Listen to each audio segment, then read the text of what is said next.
Bonjour à tous, bonsoir. On va pouvoir commencer petit à petit. Tout d'abord, bienvenue. On est ravis de vous accueillir ce soir pour cette belle table ronde sur le thème de l'univers du luxe et de la beauté à l'ère de l'IA générative. Je vais peut-être commencer par me présenter en deux mots. Donc, moi, je suis Thomas Spitz. Avec Lucas, nous avons cofondé AI Partner, qui est un cabinet de conseil qui aide les entreprises à intégrer l'IA dans leur stratégie vente et marketing. On est très heureux d'être accueillis par Albert School, l'école Business et Data. Merci à la Junior Consulting d'Albert de nous avoir aidé à créer l'événement. Merci pour l'organisation. Et surtout, je suis avec des invités prestigieux. Merci beaucoup de vous être joints à nous. Donc, je suis avec Gonzague de Piré, qui est Chief Omnicanalité et Data chez LVMH, avec Béatrice Dotzenberg, qui est directrice globale Tech and Beauty Services chez L'Oréal, Pierrick Dutoit, qui est Chief Digital Officer chez Coty. Merci beaucoup d'être parmi nous. Et enfin, Lucas. Il a dit, je suis business partner de AI Partners et ami et parfois conseiller de nos membres de panel. Je vous remercie encore d'être venus ce soir parce que les étudiants, j'espère que vous avez conscience que vous avez un panel exceptionnel. Et donc profitez-en bien et posez toutes les questions que vous avez posées aujourd'hui parce qu'un panel comme ça, c'est rare qu'on y ait accès. Merci beaucoup. Donc aujourd'hui, moi je serai un peu l'animateur. Donc on va faire à peu près 1 heure et quart de table ronde. Ensuite, il y aura un petit question-réponse. Donc c'est le moment de poser toutes vos questions à nos invités. Et ensuite, on aura enfin un cocktail pour pouvoir échanger ensemble. On va rentrer tout de suite dans le vif du sujet. Donc on le sait, l'essence du luxe et notamment de la beauté, c'est de créer du désir. Et pour créer du désir, il faut qu'on soit capable de susciter de l'émotion, qu'on puisse faire appel à l'imagination. L'IA générative qui est capable de créer du texte, des images. Est-ce que l'IA générative, ça va nous aider à pouvoir être plus créatif, ou au contraire, c'est simplement un énième outil de productivité? Je me tournerai vers toi, Béatrice, pour cette première question. Qu'est-ce que tu en penses? Ok, et ben écoute, j'en pense que c'est formidable. Donc déjà, je voulais dire que je suis ravie d'être là, avec des étudiants dans la salle. En plus, je vois des hommes, des femmes, et ça me fait plaisir, parce qu'on n'est pas assez de femmes dans la tech, donc ça me fait très plaisir. Bravo Albert School. Et donc comment aujourd'hui, donc une entreprise comme L'Oréal, donc moi je travaille chez L'Oréal depuis déjà 23 ans, dans plus de 7 pays. Et en fait, comment chez L'Oréal, en fait, cette IA générative va changer la façon dont on travaille. Donc, L'Oréal, c'est la première entreprise de beauté. Il y a 3 piliers qui expliquent ça. Il y a un pilier, c'est la science. On a 4000 chercheurs, on investit plus d'1 milliard tous les ans dans la recherche. On dépose des brevets, on est fondé par quelqu'un qui est chimiste à la base, et c'est ce qui fait qu'on a des formules aujourd'hui performantes et une grande connaissance, par exemple, de la peau ou des cheveux. Deuxième pilier, chez L'Oréal, c'est la tech. Là, il faut penser qu'on a plus de 8000 personnes qui travaillent dans la data, dans l'IA, dans la tech, sur 90 000 employés de L'Oréal. Et on investit au moins autant que dans le premier pilier, dans la tech. Donc pas mal d'argent tous les ans. Et le troisième pilier, c'est la créativité. Et chez L'Oréal, on a 37 marques internationales, vous les connaissez sans doute. Il y a L'Oréal, mais il y a aussi Lancôme, Yves Saint Laurent, Kérastase, La Roche-Posay, Vichy. Voilà, on a beaucoup de marques de beauté qui sont présentes dans le monde entier. Et donc, comment est-ce qu'aujourd'hui on utilise l'IA générative ou l'IA pour augmenter la créativité? En fait, on s'est saisi dès le début donc ça fait depuis très longtemps qu'on travaille avec l'IA, que vous connaissez sous différentes formes, la première version d'IA pour augmenter nos process. Évidemment, on a embarqué l'IA générative de façon plus importante. Depuis notamment, en 2018, le groupe L'Oréal a racheté pour la première fois une entreprise qui n'était pas une marque de cosmétiques, qui était une entreprise tech qui s'appelle Modiface, qui est basée au Canada. Donc il faut penser des dizaines de chercheurs en intelligence artificielle, computer vision, augmented reality, AI, Gen AI, ça nous sert bien aujourd'hui. Et grâce à eux, on développe ces services tech. Et en fait, depuis 2 ans, on a mis un cadre de confiance pour l'utilisation de l'IA générative. Je vous donne un exemple. Je pense que c'est très important où vous travaillez, quels que soient les projets sur lesquels vous travaillez, de vous dire qu'est-ce que je veux faire avec l'IA et qu'est-ce que je ne ferai pas. On appelle ça chez L'Oréal les 12 ans de Don't. Donc ce qu'on ne fera pas chez L'Oréal, parce qu'on vend des vrais produits à des vrais humains avec des vrais résultats, on n'utilisera pas l'IA générative pour simuler dans nos publicités des résultats sur des personnes. On aura des vrais humains pour montrer ces résultats. Donc ça, c'est un bon exemple de choses qu'on ne fera pas. Par contre, il y a plein de choses qu'on fera avec l'IA pour augmenter la créativité, pour s'éclater vraiment. Et là, je vais vous parler de Créa-Tech. Donc Créa-Tech, qu'est-ce que c'est? On l'a lancé à Vivatech l'an dernier. C'est un laboratoire de contenu. Donc imaginez nos marketeurs, nos 3D artistes, nos créatifs, nos partenaires agents de pub. En fait, on a créé, je peux y aller parce que vous êtes des techniques, hein, je crois, un stack technique en fait, avec WPP et NVIDIA, avec des technologies Omniverse que certains d'entre vous connaissent peut-être, et qui nous permet en fait de faire de la créativité pour les packaging, pour faire ce qu'on appelle des mood boards, pour préparer des films publicitaires, pour écrire des textes et imaginer des nouveaux concepts. Donc aujourd'hui, en fait, c'est vraiment un outil pour augmenter la créativité de toutes nos équipes marketing, pour augmenter en fait l'histoire qu'on peut raconter avec nos marques. Par contre, ce n'est pas, c'est un laboratoire pour montrer sur des faux humains des résultats. Voilà, donc ça c'est le premier point, Créa-Tech, d'exemple chez L'Oréal. Ok, super intéressant. Donc c'est vraiment un outil qui va être utilisé justement pour améliorer la créativité, plus que d'être un outil de plus, de productivité ou autre. Ok, super intéressant, merci. Gonzague, peut-être un point là-dessus, est-ce que c'est un outil de créativité, de productivité, comment est-ce que vous le voyez? Donc nous, on le voit de manière évidemment très proche de ce que tu viens de décrire. Pour aller un peu au-delà de la beauté que tu viens de décrire, que tu as parfaitement décrit, peut-être pour réfléchir un petit peu sur la création des produits.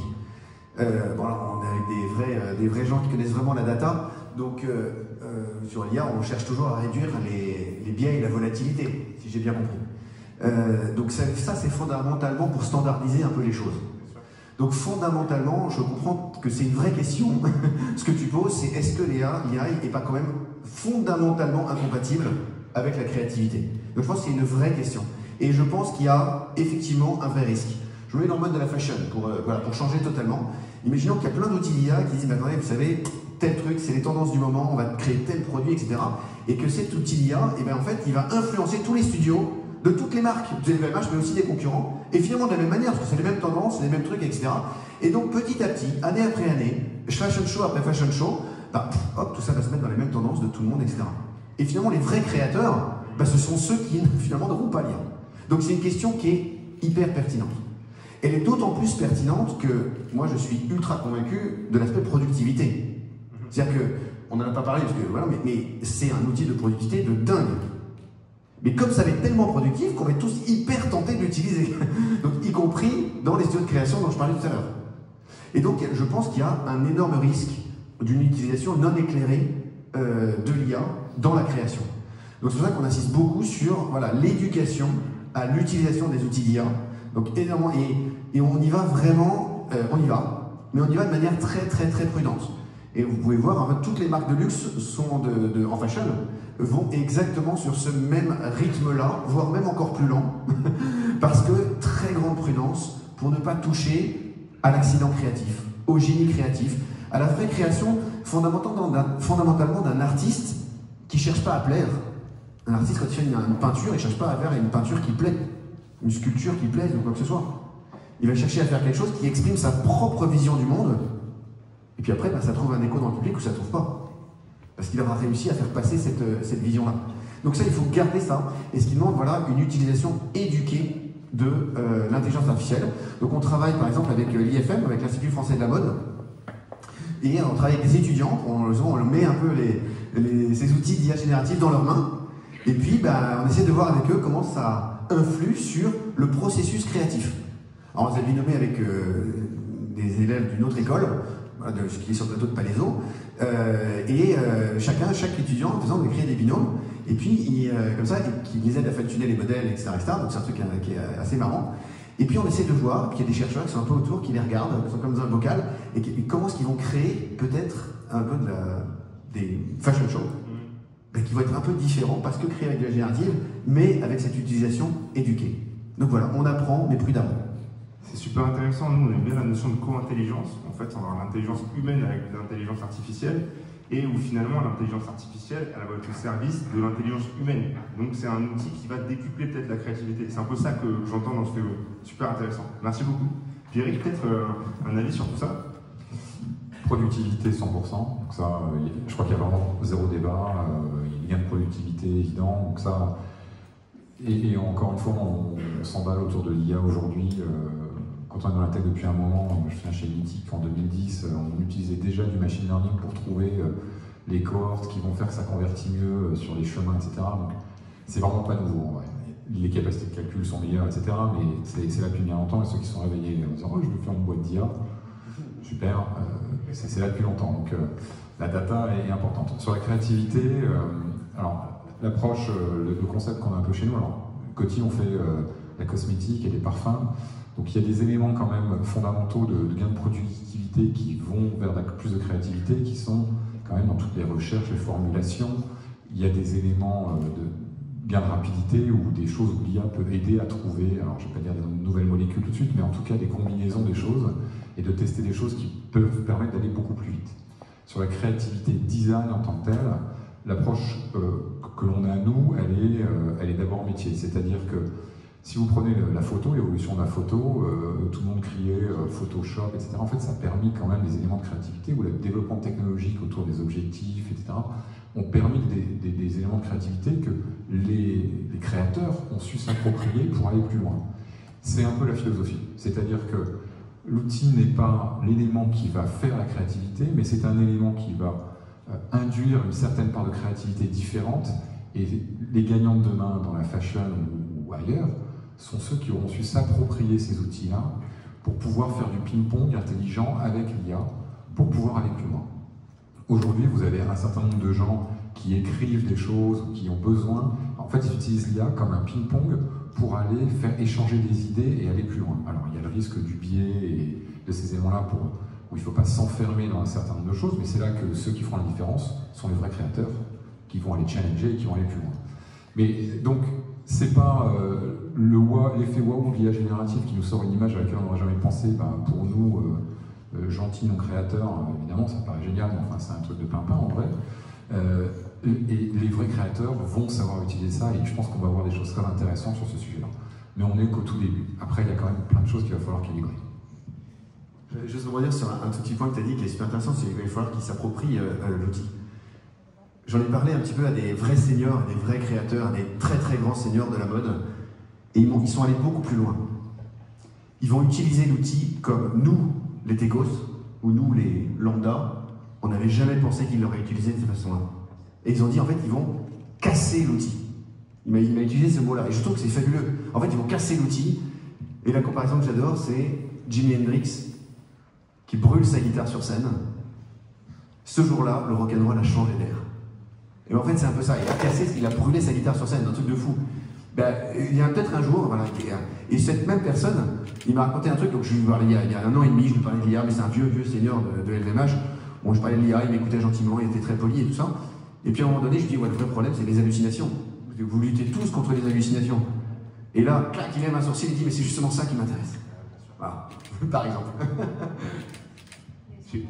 Je rebondis aussi sur un point qui est super intéressant dans ce que vous disiez, c'est que ce sont les créatifs qui vont l'utiliser pour être encore plus créatifs. En fait, ce qu'on se rend compte, c'est que quand l'expert l'utilise, lui, il va savoir comment l'utiliser, comment mesurer, comment bien le faire, et là, peut-être qu'il sera encore plus créatif. Mais c'est pas la créativité qui débarque nulle part, c'est la sienne qui est décuplée par la technologie. C'est ça peut-être qui est intéressant. Oui, bien sûr, on parle chez L'Oréal de augmented, donc il y a l'employé augmenté, il y a le chercheur augmenté, on a fait un partenariat notamment avec IBM pour accélérer, pour trouver des molécules en fait vertes plus rapidement, notamment avec de l'IA générative, des digital twins et tout ce dont peut rêver aujourd'hui un chercheur. On a le marketeur augmenté avec Createch, et en fait aujourd'hui nous ce sur quoi on travaille, c'est vraiment comment chaque métier peut être augmenté avec l'IA, avec une forme de spécialisation. Il n'y a que les spécialistes de ce métier qui peuvent vraiment trouver. Et après, on a de l'IA pour tout le monde. Donc chez L'Oréal, on a notre L'Oréal GPT, qui nous permet d'avoir une architecture pour que les employés ne partagent pas leurs secrets sur Internet, comme on l'a vu au début avec Samsung et d'autres entreprises, quand c'était le début de l'IA générative. Et donc ce L'Oréal GPT, aujourd'hui, il est utilisé par plus de 50 000 employés. On l'utilise tous les jours, on gagne 10 à 20% de temps. Imaginez, vous pouvez lui poser des questions, vous pouvez lui faire ingérer des documents, des vidéos, vous pouvez lui demander de faire des benchmarks, vous pouvez faire plein de choses, toujours avec cette éducation du risque d'hallucination. Et donc on a un programme de formation qui s'appelle Gen AI for All, qui est obligatoire pour tous les L'Oréaliens, parce que pour nous, ce qui est important, on a un devoir social aussi de faire que tous les employés soient embarqués dans l'IA. On veut que personne soit laissé sur le côté. Chez L'Oréal, on aime saisir ceux qui commencent. Donc c'est très important, l'éducation, la formation, pour qu'il y ait une adoption par tous. Super. Si je résume un peu cette question-là, est-ce que l'IA générative permet d'améliorer la créativité? En fait, ça permet de s'augmenter si les experts l'utilisent bien. Donc il faut bien l'utiliser. Et là, je me tournerai vers toi, Lucas, en une phrase. Comment est-ce que, selon toi, on fait pour bien utiliser l'IA générative? Bon, c'est dur de passer derrière eux, mais je vais essayer de vous donner mes 2 centimes.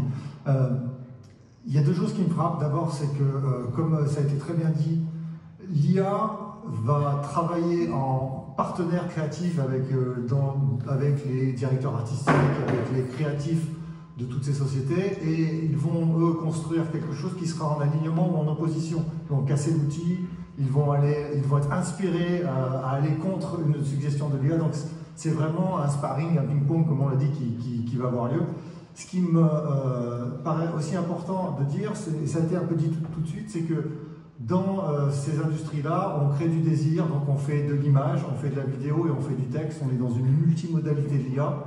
Et on sait que la multimodalité de l'IA, le texte c'est relativement facile à aligner, l'image c'est pas très facile et la vidéo c'est très difficile. Et donc forcément on est en début de création, on est dans l'idéation, c'est un très bon partenaire pour l'idéation, pour cette espèce de ping-pong créatif au début pour allumer l'étincelle. Et ensuite, dans la multimodalité, c'est ah bon, non, on le fait, mais c'est très challenging à aligner, donc on doit penser multimodalité, on doit penser idéation, et on doit penser soit en alignement, soit en opposition avec l'IA, et c'est cette façon de l'utiliser qui permet d'augmenter l'humain, de ne pas l'aligner. Super intéressant. On conclura peut-être là-dessus cette question, c'est essayer de s'augmenter avec l'intelligence artificielle. On a beaucoup parlé du processus de création, donc comment est-ce qu'on peut créer, améliorer le produit avec l'IA, et puis à la fin, il y a des clients. On sait que dans le luxe notamment, mais aussi dans la beauté, chaque événement client doit être unique, doit être personnalisé. Comment est-ce que l'IA générative, est-ce qu'elle peut permettre d'améliorer cette personnalisation sans risquer de baisser l'authenticité, de casser l'authenticité? Comment est-ce qu'on gère un peu ce mix entre les deux? Je commencerai. Je commence? Allez. Merci, oui. Alors, donc chez L'Oréal, c'est très intéressant parce qu'on a un go-to-market, un mode d'interaction avec les personnes qui peut être très différent. Si vous êtes dans une boutique de luxe avec Lancôme sur les Champs-Élysées, dans notre flagship par exemple, vous allez avoir des conseillers et des conseillères beauté qui vont pouvoir vous aider. Si vous allez dans un salon de coiffure, vous avez la chance d'avoir un coiffeur qui va vous donner du conseil. Si vous allez par exemple dans une pharmacie ou chez un dermatologue, vous allez avoir quelqu'un qui va pouvoir vous parler de votre diagnostic de peau et des produits La Roche-Posay. Par contre, on a une division de beauté qui fait quand même plus de 15 milliards, qui s'appelle la division des produits grand public. C'est des produits qui sont en supermarché. Donc L'Oréal Paris, Garnier par exemple, Mixa en France, voilà, toutes ces marques-là.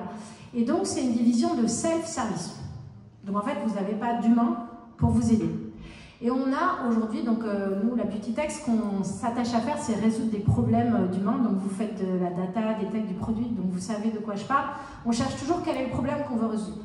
Là, le problème, c'est qu'il y a 70% des gens qui nous disent « Je suis perdu quand j'arrive devant un linéaire, je suis perdu quand je vois tous ces influenceurs sur TikTok, ces publicités, cette abondance d'informations, et en fait, je ne sais pas du tout quel est le bon produit ou la bonne routine pour moi. » Et donc, on s'est dit, mais comment est-ce qu'on va faire pour apporter du conseil personnalisé à l'échelle de plus d'1 milliard, 2 milliards de personnes, qui est ce qu'on cherche à faire aujourd'hui.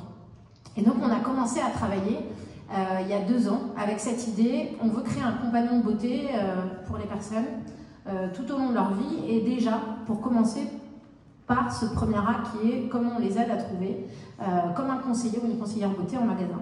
Et donc Beauty Genius de L'Oréal Paris est né, donc il est lancé déjà aux États-Unis depuis le mois d'octobre. Et en fait, c'est un agent avec qui vous allez pouvoir poser toutes vos questions. Vous allez pouvoir avoir aussi des services d'augmented reality. Donc, par exemple, si vous voulez essayer une coloration ou du maquillage, vous pouvez l'essayer pour voir si ça vous va. Vous pouvez ouvrir votre caméra, avoir un scan de diagnostic de peau qui va appeler une base de données qui est riche. On a plus de 14 000 téraoctets, il y a des gens qui font de la data ici, de données, mais pas seulement une quantité, 14 000 de téraoctets, mais pas seulement de la donnée, mais de la donnée qui est qualifiée par des dermatologues. On a plus de 150 000 annotations, image par image, par des dermatologues, et c'est ça qui fait qu'on peut avoir un diagnostic qui est aujourd'hui plus de 95% aussi précis qu'un dermatologue. On va passer à 98 avec notre prochain atlas.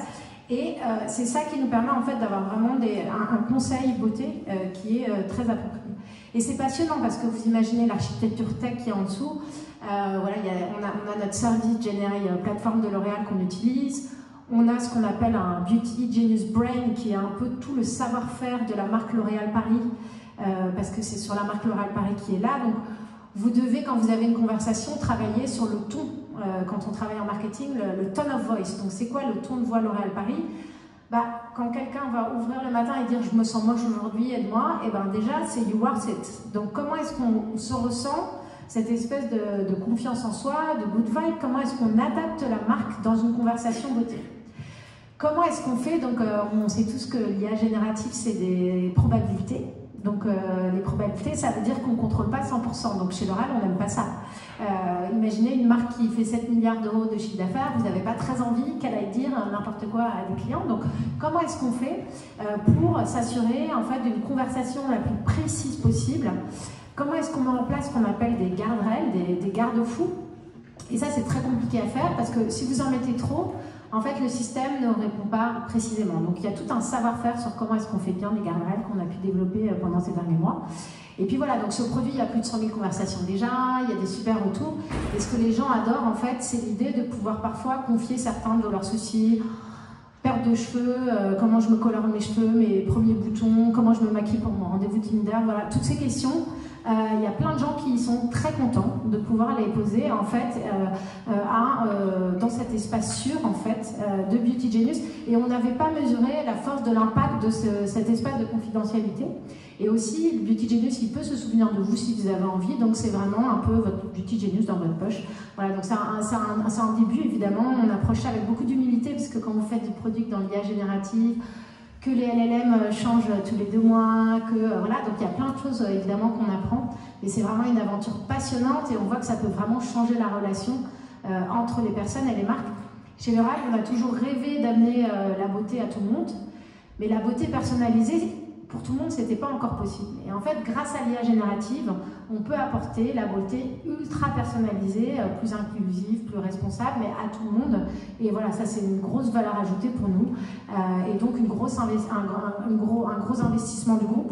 On a, je ne sais pas si vous avez vu, il y a Eva Longoria qui fait la pub. Comme d'habitude, elle fait la pub pour un mascara ou un rouge à lèvres. Donc on fait de la publicité pour des services technologiques. Comme avant, on faisait de la publicité pour des produits cosmétiques, ce qui montre bien qu'on est vraiment devenu une boîte de beauté, mais aussi de beauty tech. Voilà.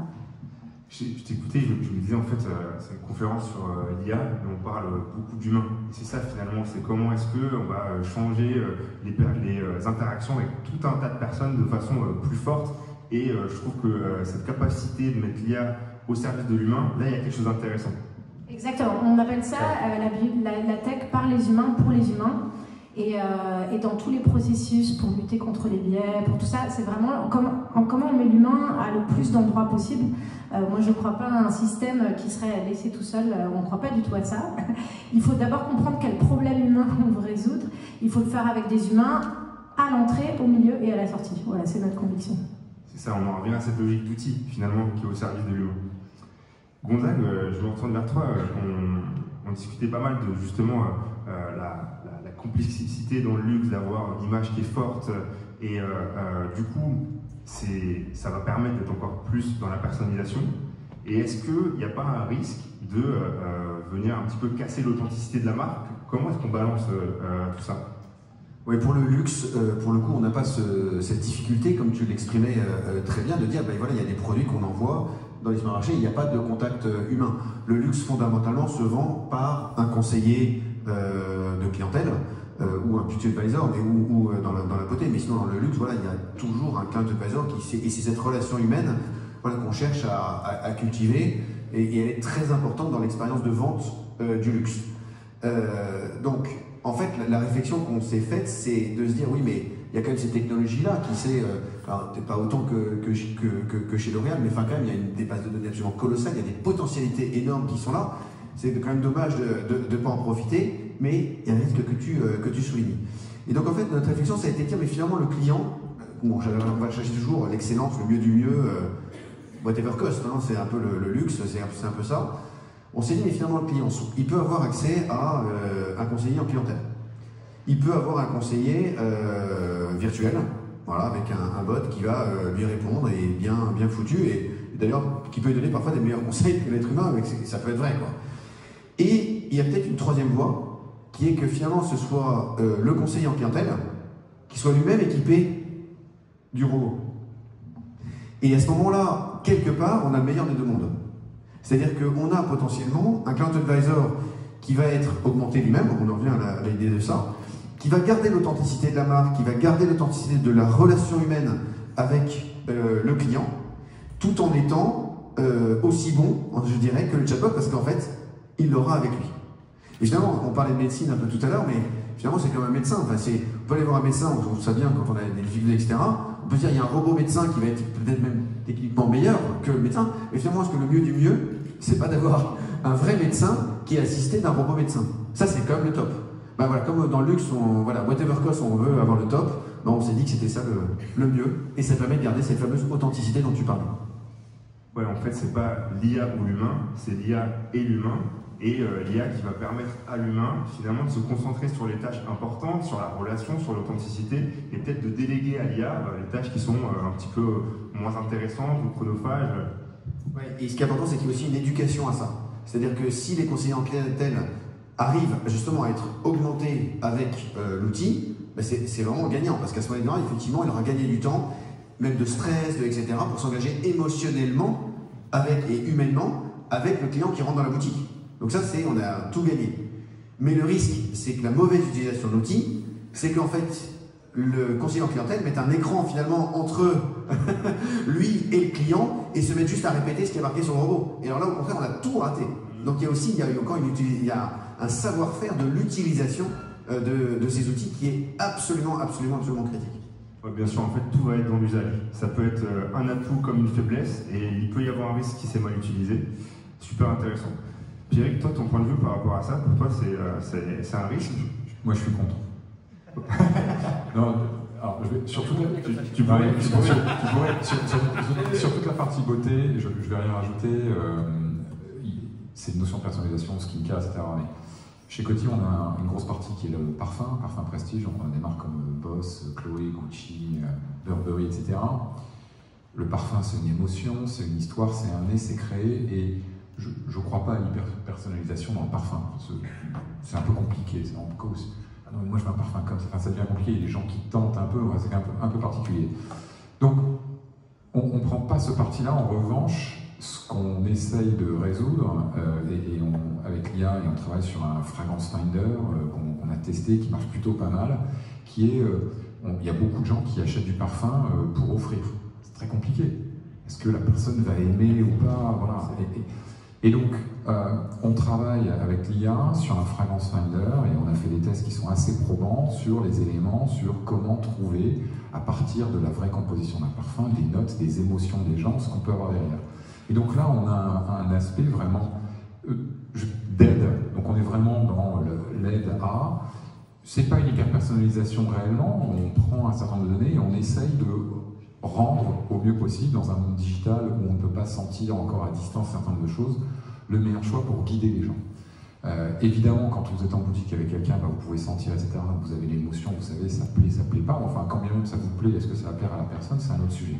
Donc c'est vraiment cette petite brique qu'on essaye de résoudre aujourd'hui, qui est plus une brique vraiment de compréhension de nos usages. Donc en fait, si je prends sur toute la chaîne de R&D, c'est vraiment intéressant parce que on prend pas seulement les formules telles qu'elles sont, mais aussi ce qu'il y a eu comme émotion autour d'un parfum. Ce que ça veut dire, qu'est-ce que ça peut créer, sur quel type de personne, etc. Et comment est-ce qu'on peut l'utiliser derrière. Et c'est là que l'IA, la multitude de données qu'on a, peut être intéressante. Donc, on a ce processus un petit peu, qui n'est pas d'hyper-personnalisation, mais plutôt d'aide à la décision, dans un environnement où on essaye de comprendre les émotions pour pouvoir aller plus loin. C'est plutôt cette approche-là qu'on a nous aujourd'hui, encore une fois sur la partie skincare, etc., parce qu'il y a des éléments très scientifiques, etc. Donc là, il y a zéro débat. Voilà, cette notion de parfum, d'émotion, c'est là où l'IA peut aider. C'est-à-dire que moi, en fait, ce que j'essaye de résoudre chez Coty demain, c'est pas est-ce que je vais arriver premier demain sur ma requête Google SEO, bonne chance à Google, pour le futur, bon, ils sont Gemini, on va voir. Je suis un ancien Google et de Meta, vous voyez, j'ai passé un certain nombre d'années là-bas, je sais. Mais c'est plus me dire, mais en fait, demain, j'ai quelqu'un qui va demander à un agent IA, c'est l'anniversaire de ma mère, de ma femme, de mon frère, etc. Qu'est-ce que je peux lui offrir demain? Moi, comment est-ce que je fais pour que mes produits soient visibles, que ce soit les meilleurs et qu'ils apparaissent là. Et cette problématique business, c'est aussi une problématique d'usage, une problématique de personnes, c'est une problématique de produits, d'avoir les meilleurs produits qui répondent à tout ça. Et c'est cette complexité-là qu'on essaye de résoudre, qui va nous permettre d'être demain bien placés et puis de répondre aux besoins là. Donc je me suis un peu mis de l'hyper-personnalisation parce que c'est un angle un peu différent, mais comment en étant centré sur le client et comprendre ce qu'ils ont, on peut répondre à ça et comment l'IA peut nous aider. Et aujourd'hui, il y a un certain nombre de solutions, alors ça reste encore très expérimental, on le teste, on a des choses qui sont plutôt intéressantes, mais c'est un peu l'approche qu'on a. Voilà. Ce que je trouve super intéressant, c'est que plutôt que de vouloir réinventer la roue à tout prix, vous êtes intéressé à un problème que moi j'ai déjà eu, donc je me vois très bien dans ce produit-là, c'est de savoir, nous prescripteurs, comment est-ce qu'on va faire pour trouver le bon parfum, parce que c'est toujours un cadeau. Et donc finalement, c'est une innovation produit. La technologie, elle permet de répondre à un vrai usage. Et ça, je trouve ça vraiment génial. Les bonnes boîtes de produits, et là c'était chez Google, hein, si le site ne marche pas, c'est le problème de Google. Si vous ne trouvez pas, c'est le problème de Google. Parce qu'à la fin, l'expérience utilisateur, si vous êtes passé par un chemin, vous revenez, oui, en fait le produit ne marche pas. Et ils n'ont rien à faire de tout ce qu'il y a eu en amont. Là c'est pareil, s'il n'y a personne, si c'est pas le site qui ne marche pas ou autre, si la personne ne trouve pas, comment vous faites? Qu'est-ce que vous essayez de résoudre? Voilà, c'est vraiment l'angle d'approche sur la même chose. Hein, quand on veut développer les bons produits, on écoute les consommateurs. Après, il faut innover, il ne faut pas que les écouter, sinon on ferait tous la même chose, on en reviendrait à un truc uniforme et qui ne serait pas très sympa. Je testerai pour mes prochains cadeaux, en tout cas, je prends note. Lucas, nos invités, il y a deux d'entre vous qui ont parlé d'une notion qui est celui de l'agent, un agent IA. Lucas, j'ai envie de te poser cette question-là. C'est quoi finalement un agent IA? De quoi on se parle quand on se parle d'agent IA? Est-ce que je peux répondre à côté? Comme d'habitude. Non, ouais, j'allais dire. Comme d'habitude. Non, je dirais juste, c'est un message pour les étudiants ici. On a un panel qui représente le luxe et la beauté.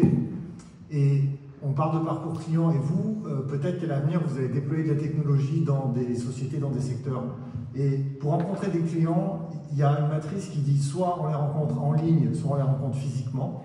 Et là, on a eu plusieurs. Donc, il y a de l'omnicanalité, donc il y a forcément de la technologie. Et soit on les rencontre directement, c'est-à-dire qu'ils rencontrent des gens qui travaillent pour nous, soit on les rencontre indirectement, et on a parlé de Carrefour tout à l'heure. Et là, ce dont on se rend compte, c'est que, et c'est la beauté de notre métier d'ailleurs nous avec Thomas, c'est que ce mix-là, il est unique à chaque société, et la façon de déployer de la technologie, on ne déploie pas de la technologie de la même manière quand on est L'Oréal et qu'on va apporter chez Carrefour un conseiller beauté spécialisé qui était absolument impossible avant, et donc qui est un gars extraordinaire. Ou lorsqu'on est LVMH, Dior Couture, où on a besoin qu'un humain parle à un humain et qu'on a intérêt à être conservateur parce qu'on a une histoire derrière, on est plus que centenaire et on se doit d'être conservateur et donc on met la technologie derrière l'humain mais l'humain reste à l'interface.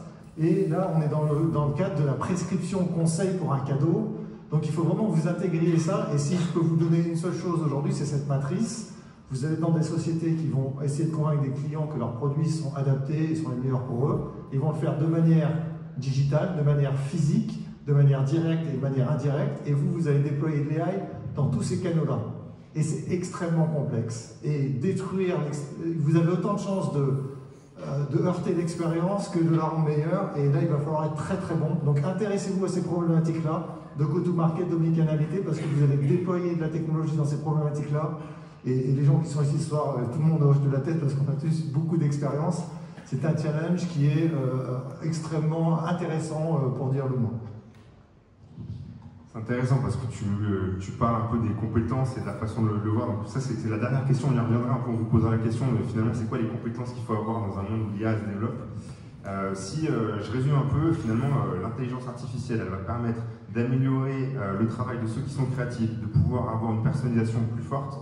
Donc, dans votre entreprise, en général, pour la plupart, c'est déjà en place, il y a des choses qui sont faites. Mais en même temps, on voit bien que les entreprises, elles ne sont pas au même niveau de l'adoption de l'IA.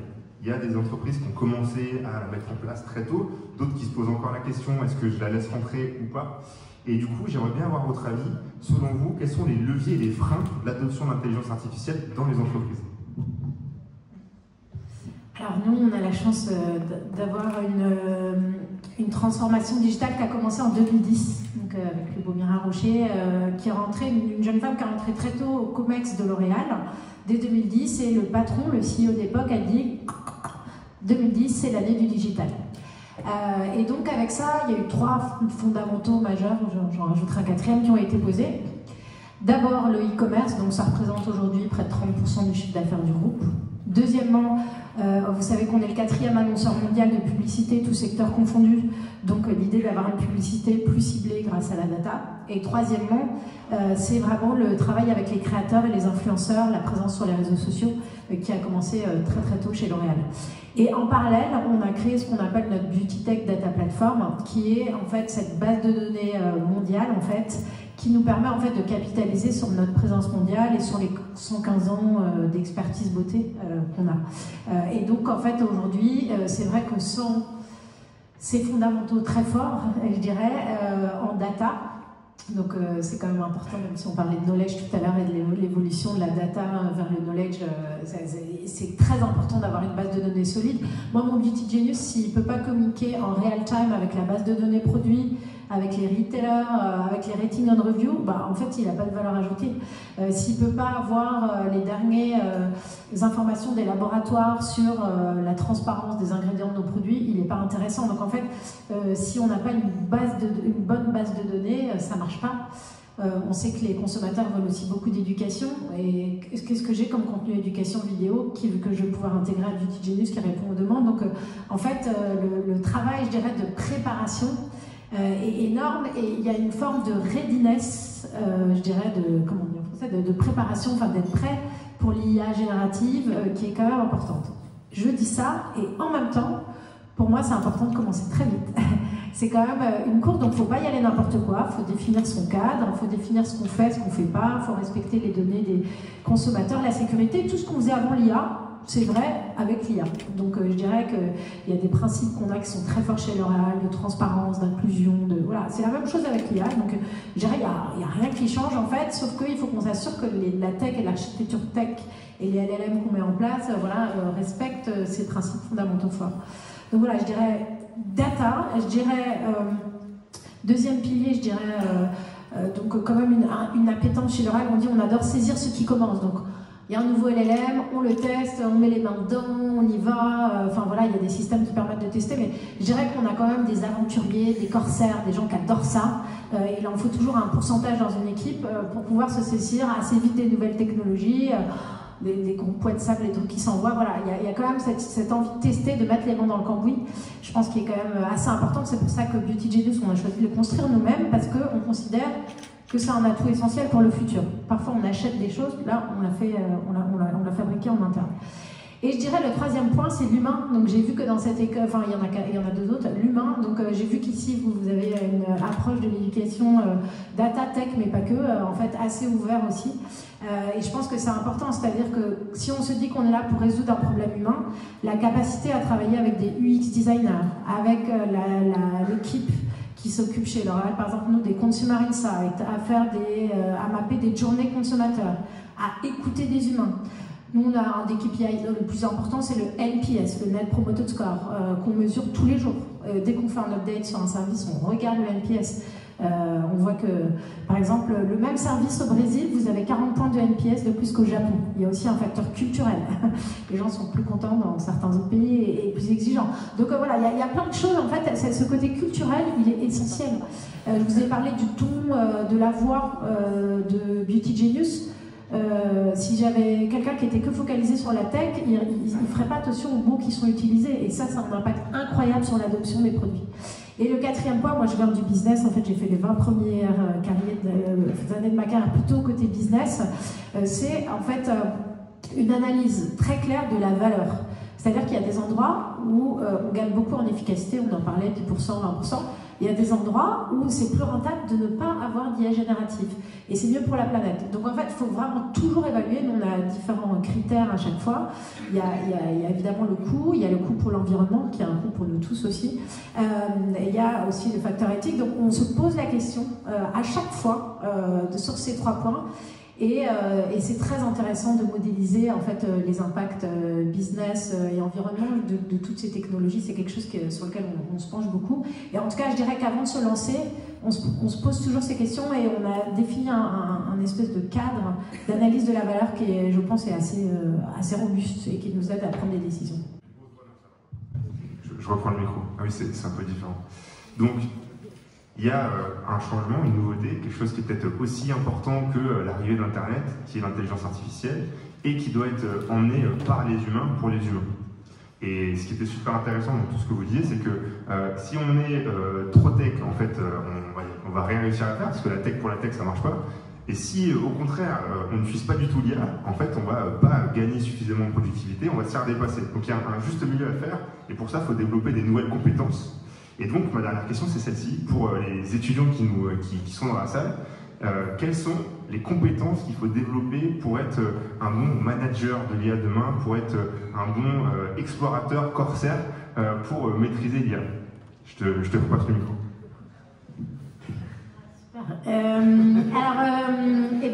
Là, du coup, je vais répondre d'abord une réponse sur notre culture et nos valeurs. Déjà, c'est venez comme vous êtes, dans le sens, je ne sais plus par quelqu'un d'autre, mais chez L'Oréal, on recrute d'abord des personnalités. Donc, plus que des CV, des diplômes, en fait, on cherche des personnalités et on cherche une forte diversité de personnalités parce qu'on pense que face à des problèmes difficiles, pour être les meilleurs, c'est prouvé que, en fait, plus on a de diversité, plus on a des gens qui ne sont pas forcément d'accord et qui ne voient pas le sujet de la même façon autour de la table, mieux ça marche. Donc, premier sujet, c'est voilà, personnalité. Donc, soyez fiers de qui vous êtes. Ça, c'est la première façon de réussir chez L'Oréal et dans les AI après, mais je pense que c'est important et je vous raconterai pourquoi. Deuxième point, et ça s'applique très bien à l'AI et à ce qu'on voit aujourd'hui, chez L'Oréal, on dit qu'on cherche des gens qui sont poètes et paysans. Poète, c'est cette capacité à rêver, à imaginer, à mettre de la beauté. On est quand même une entreprise de beauté dans la vie, les créateurs de marques. Voilà, rêver un peu justement ce que vous voulez apporter grâce à l'IA générative, c'est important. Et le côté paysan, c'est le côté les pieds. Déjà, on se retrousse les manches, hein, on fait.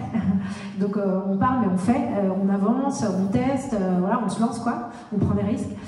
C'est le côté un sou est un sou, pour reprendre les mots de l'un de nos CEO il y a très très longtemps. C'est-à-dire cette idée du retour sur investissement, d'être vraiment pragmatique dans cette approche. Et il y a cette culture aussi, dans le côté paysan, cette culture du client du terrain. Chez L'Oréal, quand on est embauché, on va sur le terrain. Quand on lance des produits, on écoute les consommateurs, voilà, donc c'est vraiment cette culture du terrain, c'est pas dans le bureau que les grands produits se font, c'est auprès des consommateurs, donc voilà, ça c'est une conviction très forte. Donc je dirais, voilà, votre personnalité, je dirais cette culture poète et paysan.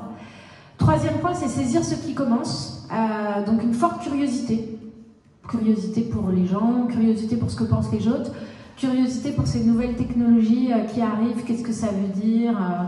Enfin, on a parlé des règles il y a très longtemps avec Lucas, voilà, toujours, dès que je vois un autre truc, on se voit, qu'est-ce que t'en penses, c'est bien, c'est bullshit, voilà, on essaie de faire un peu la part des choses, donc ça c'est très important aussi.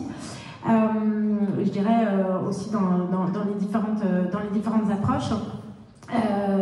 Et puis dans les AI, aujourd'hui, et l'architecture, je pense qu'il y a et j'ai vu que c'était une des valeurs de votre école aussi, il y a le côté du collectif. C'est-à-dire que, en fait, moi je vais en plutôt du business où j'avais l'habitude de très grandes équipes de centaines de personnes ou quoi, mais là, en fait, j'ai découvert que pour faire des grands produits tech, rien ne peut se faire sans un super collectif. L'UX designer, le tech product, la personne qui va représenter les consommateurs et les insights, l'architecture tech, la cybersécurité. Là, je suis en rage en ce moment sur des PTU qui ne fonctionnent pas comme on me l'avait dit. Donc, en fait, chacun joue un rôle, c'est comme une équipe de football. Et donc, il faut pouvoir, si vous voulez être un leader dans l'AI, comme dans beaucoup d'autres domaines, il faut être un grand leader de collectif. Et il faut savoir s'entourer d'experts et faire parler les experts et donner le meilleur des experts. Et en fait, chacun va vous donner son point de vue. Et en fait, ce qu'il faut essayer, c'est de trouver la meilleure façon d'avancer en fait, avec ces différents points de vue. Donc voilà, c'est à la fois complexe et magnifique comme travail. Moi, j'adore ça. Donc voilà ce que je peux vous donner comme conseil. Donc amusez-vous, trouvez un boulot que vous aimez, parce que c'est comme ça qu'on est les meilleurs. Voilà ce que je veux dire. J'enchaîne alors. C'est toujours très compliqué parce que dans 5 ans, il y a des métiers qui vont apparaître, on n'en a même pas idée aujourd'hui.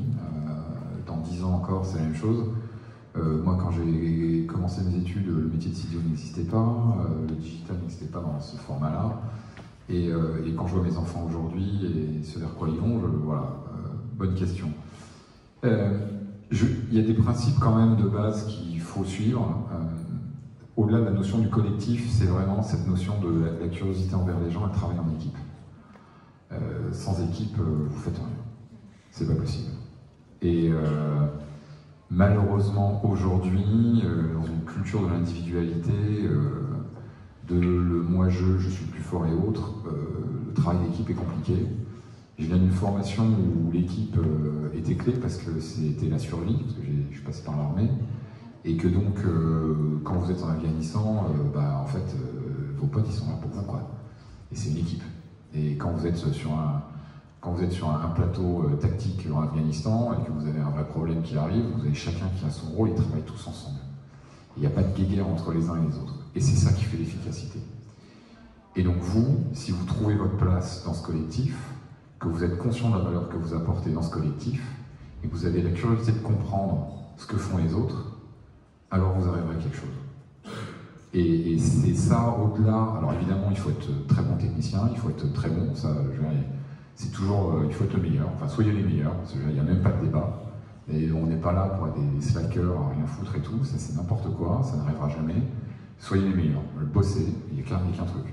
Et derrière, le collectif et les gens avec qui vous êtes. Intéressez-vous aux gens, intéressez-vous à ce qu'ils sont, enrichissez-vous des autres, et travaillez dans ce collectif. Et ça, si vous travaillez comme ça, croyez-moi, vous passerez toutes les crises, on parlait du changement, et c'est ce qui vous armera le plus face au changement. Seul, face au changement, vous n'y arriverez jamais. Or, vous allez avoir à faire face à des changements majeurs, structurels, sociétaux, climatiques. Et comment on va faire? Ça, c'est la grande question. Et il n'y a que votre adaptabilité et le collectif qui arrive. Ça, c'est un peu philosophique, désolé pour cette envolée un petit peu philosophique, mais je suis fondamentalement persuadé de ça, parce que j'ai fait plein de choses dans ma vie très différentes, dans des environnements très hostiles ou pas, très différents, et donc c'est ça l'essence même de la réussite pour moi, professionnelle.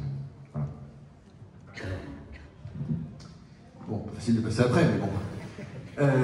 Non, je dirais la passion, on en a parlé tout à l'heure, la curiosité, on en a parlé aussi, l'agilité, au sens que je pense que tu as décrit vraiment, cette agilité, c'est le travail en mode agile, hein, quand on dit, c'est vraiment d'être en mode travail d'équipe, se remettre en cause en permanence, un travail de collectif, et aussi avec comme tu l'as dit, des fonctions et des compétences très différentes autour de la table, et adaptabilité, parce que comme tu l'as dit, le monde change radicalement.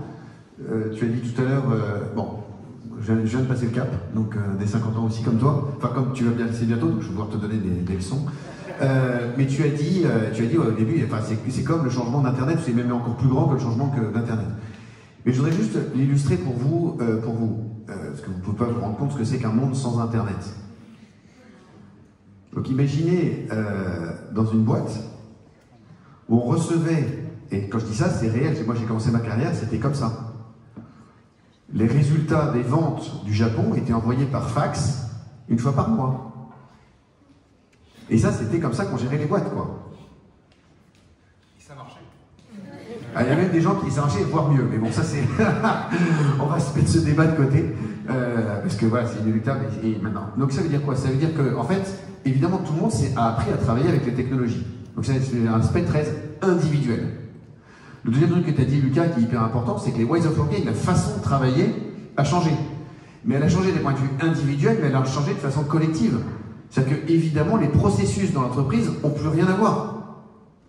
Bah aujourd'hui, oui, on gère le CRM au Japon, je prends toujours mon exemple. Maintenant, on gère client par client, quel email on envoie au Japon, etc. Pour Bulgarie, ben ça, c'est décidé à Rome.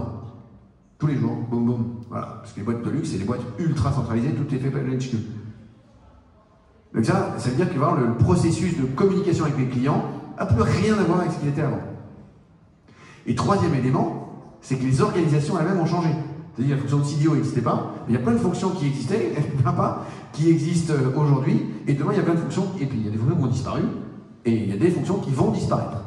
Donc quand on dit adaptabilité, c'est pas seulement un mot, c'est que si on est vraiment convaincu que l'IA, avec l'IA traditionnelle, l'IA générative, les agents, la robotique, moi j'ai une antique la semaine dernière, alors, ils sont déjà sur les robots qui embarquent l'IA, etc., à 200 à l'heure, etc., ils sont déjà très loin. Ouais, on sent que là, effectivement, on rentre dans un nouveau monde complet. Donc quand tu dis c'est encore pire que l'Internet, peut-être. Je pense qu'on rentre vraiment dans... Comme c'est des changements, par contre les gens qui promettent que ça va se passer dans un an, j'y crois pas une seconde, parce que comme c'est des changements très profonds, très machin, ça va prendre 5 à 10 ans, comme tous ces grands bouleversements, ça va prendre du temps, mais ça vient. Donc c'est pour ça que cette notion d'adaptabilité, là qu'on a un peu tous dit, voilà, je voulais juste l'illustrer avec ces exemples-là, parce que, ouais, rendez-vous compte de ce que c'était un monde sans Internet. Je parle pas seulement de pas avoir son téléphone en cours, quoi. Hein. Enfin, non, ça, vous n'avez pas le droit. Moi, je fais partie de la génération qui l'a connu avant. Donc, je pense que je suis des dernières générations. Je pense pas que dans la salle, il y ait beaucoup de personnes de cette génération. Lucas, tu auras l'honneur et la responsabilité d'avoir le mot de la fin. Est-ce que tu es prêt pour ça? Toujours prêt. Merci. Je ne vais pas rajouter des choses extrêmement intéressantes qui ont été dites. Je pense que ce qui est en train de changer, c'est le rate of change, c'est-à-dire la vitesse du changement, parce qu'il y a plus de tech, il y a de l'intelligence artificielle, la vitesse d'innovation, et donc que pour vous, c'est ça qui change. Nous, il a fallu 10 ans pour que l'Internet devienne mainstream, ensuite il a fallu 5 ans pour que le mobile devienne mainstream, etc. L'IA générative, elle est devenue mainstream en 3 mois. Et la vitesse du changement, donc il va falloir que vous embrassiez le changement. Je vais vous donner un exemple. Je ne sais pas si vous vous en rendez compte, mais le monde du business, le monde de la technologie a changé fondamentalement en 3 semaines. On était dans un monde où on avait des entreprises américaines qui créaient des murs d'entrée dans cette technologie en disant il faut des dizaines de milliards, des centaines de milliards pour entrer dans l'IA générative. On a construit un mur de milliards autour de nous, il n'y a que les gens qui ont cette capacité d'investissement qui vont pouvoir jouer. J'ai moi-même vu une vidéo de Salman Khan il y a 3 mois à qui un Indien disait « J'ai 10 millions de personnes, qu'est-ce que je peux faire ?» Il lui dit « Écoute, t'es bien gentil, cours toujours, c'est impossible, mais essaie de le faire. » On se retrouve 2 semaines plus tard avec des modèles aussi performants qui sont open source, gratuits, et qui ont pris, alors peut-être pas 10 millions comme c'est le narratif nous dit, mais en tout cas d'un ordre de magnitude extrêmement différent pour faire la même performance. Le business model de la tech a changé. On ne peut plus construire de business model. C'est gratuit, c'est ouvert et c'est accessible à un bien plus grand nombre de gens. Et c'est ce changement-là, demain matin, on va se réveiller et il y aura une autre tectonique des plaques qui aura changé. Et donc la vitesse du changement est incroyable. Et donc vous allez devoir l'embrasser, l'accepter. Vous ne pouvez pas avoir la résistance au changement que nos générations ont, parce que sinon ça va être trop difficile. Bon, vous avez la chance, vous vivez dans ce monde-là, vous y êtes habitué. En tout cas, c'est ça qui vous attend, c'est le message. Donc, tout ce qui a été dit, l'adaptabilité, la curiosité, l'apprentissage continu, c'est extrêmement important. C'est d'autant plus important pour vous que la vitesse du changement accélère. Ouais, on prend une dernière question. Allez, je suis désolé, ce sera la dernière.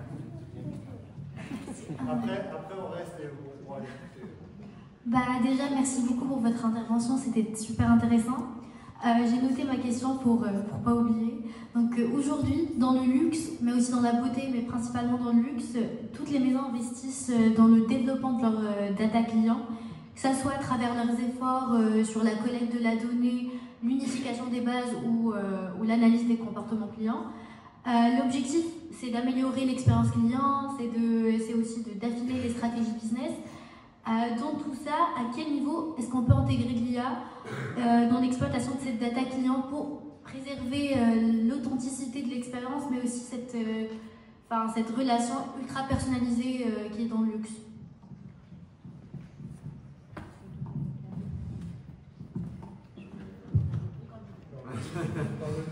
Non, mais ouais, c'est donc super question et super intuition que tu as. De fait, le luxe, c'est un truc que depuis une trentaine d'années, on intègre toute la value chain. C'est-à-dire que, alors je reprends mon élevage de crocodiles, en fait, on prend les œufs de crocodile, on fait naître les crocodiles et ça va jusqu'au service après-vente du sac à main.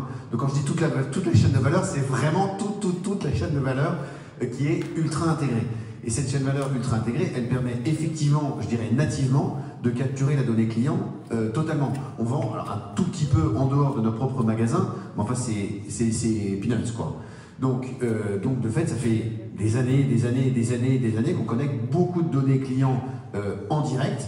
On s'attache à qu'elles soient de la meilleure qualité possible, avec la meilleure gouvernance possible, etc. Bon, on n'est pas parfait, mais bon, ça fait quand même pas mal d'années qu'on y travaille.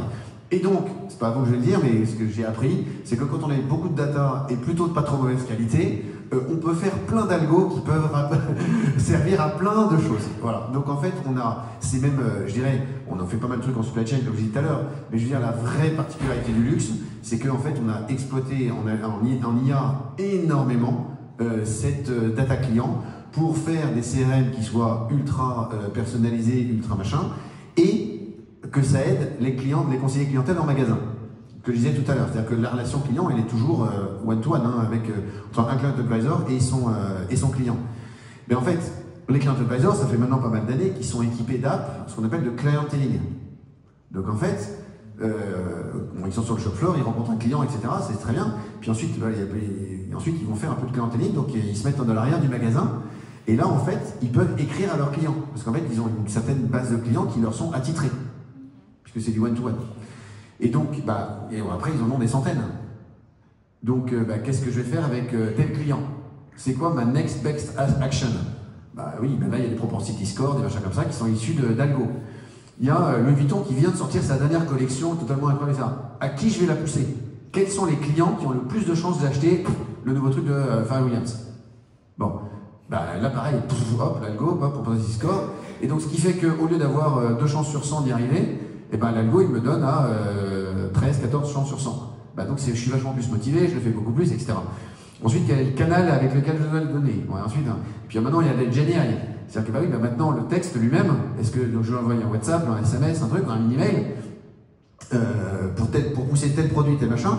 Maintenant, avec la GenAI, en fait, j'ai du pré-prompting qui est fait. Et puis hop, ça me sort un message, je veux le changer un peu, j'interagis 3-4 fois avec le truc, donc ça fait 2-3 prompts en plus. Et puis à la fin, j'ai un super message qui en plus convertit mieux que quand j'écris moi-même mon SMS avec des fautes d'orthographe, etc., etc. Donc en fait, l'IA vraiment massivement utilisé dans cet aspect, je dirais, de clienteling, de face-to-face du magasin. Et peut-être pour ajouter sur cette notion d'ultra-personnalisation, par exemple, on a fait un partenariat avec Brisometer, qui appartient maintenant à Google, donc maintenant c'est Google Maps, qui va te donner les données d'Exposome, donc le soleil, la pollution, la pluie. Ça nous permet en fait d'apporter une recommandation à quelqu'un qui habite à Jakarta, qui est beaucoup plus personnel aujourd'hui. Voilà le soleil, mettons UV50. Ça permet aussi d'éviter des cancers de la peau. C'est aussi un des rôles qu'on a en tant qu'entreprise de beauté. Et donc voilà, donc il y a comme ça l'utilisation en fait de nouvelles sources de data. L'Exposome c'en est une. Il y a une grande tendance, je ne sais pas si vous avez vu ce documentaire un peu qui secoue un peu sur Netflix, qui s'appelle Never Die. Donc c'est un milliardaire américain qui ne veut pas mourir. Donc voilà, c'est extrême évidemment, mais ça va vers une tendance des gens qui veulent de plus en plus contrôler leur trajectoire pour vivre plus longtemps, mieux. Donc ça veut dire mieux dormir, mieux manger, faire du sport. Je vous invite à en faire tout ça d'ailleurs. Et donc ça c'est une grande tendance. Et donc ça, pour faire ça bien, en fait, il faut beaucoup de données pour pouvoir apporter beaucoup de conseils personnalisés, à la fois en real time, mais aussi tout au long de la vie. Voilà, donc on a besoin d'AI pour aider à faire tout ça, et on a besoin de cohortes et de données qui soient faites dans le temps long. Donc ça va prendre beaucoup de temps à ce que ça soit vraiment bien. Moi, j'ai rien à ajouter. Tout a été dit.